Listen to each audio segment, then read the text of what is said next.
సిరిసిల్ల మున్సిపల్గా జరుగుతున్న ఎన్నికల్లో భాగంగా నిన్న మొన్నటి వరకు ప్రకటించిన 36 వార్డులతో సహా ఈరోజు 39 వార్డులకు గాను అభ్యర్థులను ప్రకటించి బీ ఫామ్స్ కూడా సబ్మిట్ చేయడం జరిగింది. గతంలో ఎన్నడూ లేనంతగా ప్రజల్లో ఆనందోత్సాహాలు, బీఆర్ఎస్ పార్టీకి సిరిసిల్ల మున్సిపల్ పట్టం కట్టబోతా ఉంది, గులాబీ జెండా ఎగరబోతుందని చెప్పేసి ప్రజలందరూ కూడా ధీమా వ్యక్తం చేస్తూ ఉన్నారు. ఎక్కడికి పోయినా కానీ బీఆర్ఎస్ పార్టీ అభ్యర్థులను ఆశీర్వదించి దీవించి తప్పకుండా బీఆర్ఎస్ పార్టీని గెలిపిస్తాం. కేటీ రామారావు గారు చేసిన వారి నాయకత్వంలో జరిగిన అభివృద్ధి కార్యక్రమాలను, కేటీ రామారావు గారు వారి నాయకత్వంలో జరిగిన సంక్షేమ కార్యక్రమాలను, కేసీఆర్ ప్రభుత్వం ద్వారా జరిగిన మున్సిపల్కి జరిగిన అభివృద్ధి కార్యక్రమాలను ప్రజలందరూ కూడా గుర్తుంచుకొని 10 ఏళ్ళ అభివృద్ధికే మా ఓటు, 10 ఏళ్ళ సంక్షేమానికే మా ఓటు, 2 ఏళ్ళ సంక్షోభంలో రేవంత్ రెడ్డి అబద్ధాల పాలనలో, కాంగ్రెస్ అబద్ధాల పాలనలో హామీలు అమలు చేయలేక, ఇచ్చిన మాట నిలబెట్టుకోలేక ఇలా ప్రజల్లోకి వెళ్ళే ముఖం లేక కాంగ్రెస్ చతికిల పడే పరిస్థితి ఇలా సిరిసిల్ల మున్సిపల్ ఎన్నికల్లో ఉంది. తప్పకుండా అభ్యర్థి ఎవరైనా బీఆర్ఎస్ పార్టీ అభ్యర్థిని చూడకుండా కారు గుర్తుకే ఓటేస్తాం, కేసీఆర్ గారికి ఓటేస్తాం, కేటీ రామారావు గారికి ఓటేస్తామని చెప్పేసి ఇలా ప్రజలు చెప్తా ఉన్నారు. నిన్న మొన్న నాయకులు చెప్తా ఉన్నారు ఏందనంటే, ఇప్పుడు మున్సిపల్ ఎన్నికల్లో బీఆర్ఎస్ పార్టీ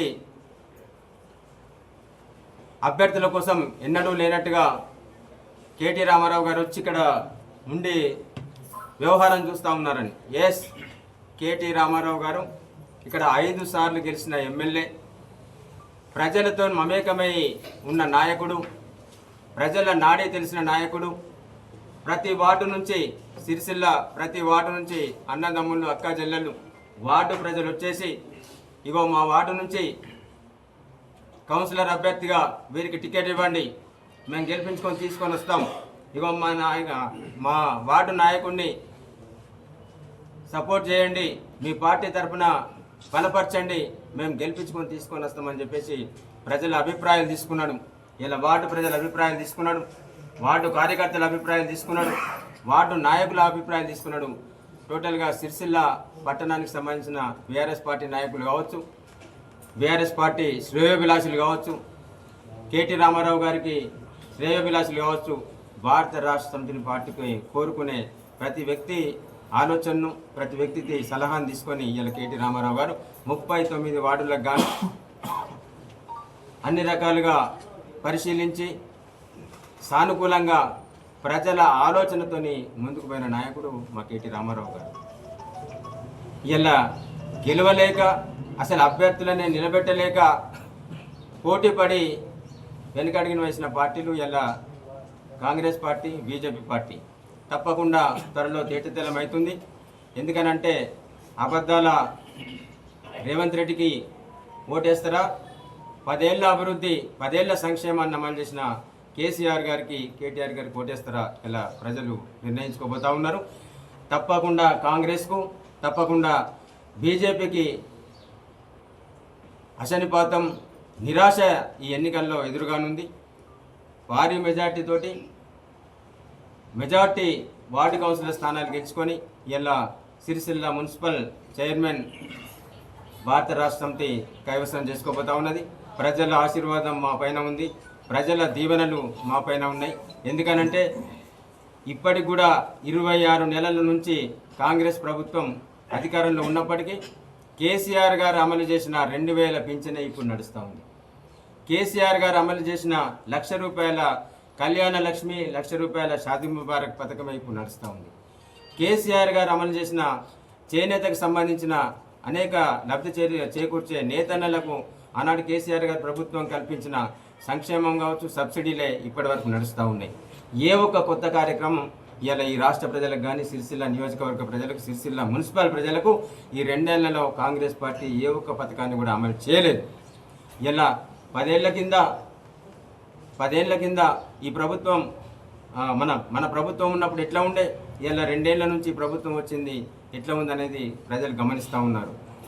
2014 కంటే ముందు సిరిసిల్ల పట్టణ ప్రగతి ఎట్లా ఉండే, సిరిసిల్ల పట్టణం ఎట్లుండే, 2014లో కేసీఆర్ గారి ప్రభుత్వం వచ్చిన తర్వాత, కేటీ రామారావు గారి మున్సిపల్ శాఖ మంత్రిగా అయిన తర్వాత, అట్లాగే పంచాయతీరాజ్ శాఖ మంత్రిగా ఉన్నప్పుడు ఈ పట్టణం ఎట్లా అభివృద్ధి చెందింది అనేది సిరిసిల్ల పుర ప్రజలకు, పట్టణ ప్రజలకు అందరికీ తెలిసిన విషయమే. ఆనాడు కరెంట్ ఎట్లుండే, 12 ఏళ్ల కింద ఆనాడు నీళ్ళ పరిస్థితి, మంచినీళ్ళ పరిస్థితి ఎట్లుండే, ఇలా తాగునీటి పరిస్థితి పట్టణంలో ఎట్లా ఉందని చెప్పేసి వార్డు ప్రజలకు అందరికీ తెలుసు. ఏ వార్డుకు పోయినా తప్పకుండా మీరు క్యాండిడేట్ను బీఆర్ఎస్ పార్టీ నుంచి ఎవరిని నిర్ణయించినప్పటికీ భారీ మెజార్టీతోని ఓటేసి గెలిపిస్తామని చెప్పేసి పట్టణ ప్రజలందరూ, మా అక్క చెల్లెళ్ళు, పట్టణ ప్రజలందరూ, మా అన్నదమ్ముళ్ళు, ముఖ్యంగా మా యువమిత్రులందరూ కూడా ఉరకలెత్తే ఉత్సాహంతో ఇలా బీఆర్ఎస్ పార్టీని ఆశీర్వదించి, బీఆర్ఎస్ పార్టీ అభ్యర్థులను, కేటీఆర్ గారు నిలబెట్టిన అభ్యర్థులను ఆశీర్వదించి, దీవించి కౌన్సిలర్లుగా గెలిపించబోతా ఉన్నారని చెప్పేసి మేము తెలియజేస్తూ ఉన్నాం. కౌన్సిలర్లు అందరూ కూడా ఒకరికొకరు సమన్వయంతో, తప్పకుండా రెట్టించిన ఉత్సాహంతో ఇలా ప్రజల దీవెనల కోసం ముందుకు పోతూ ఉన్నారు.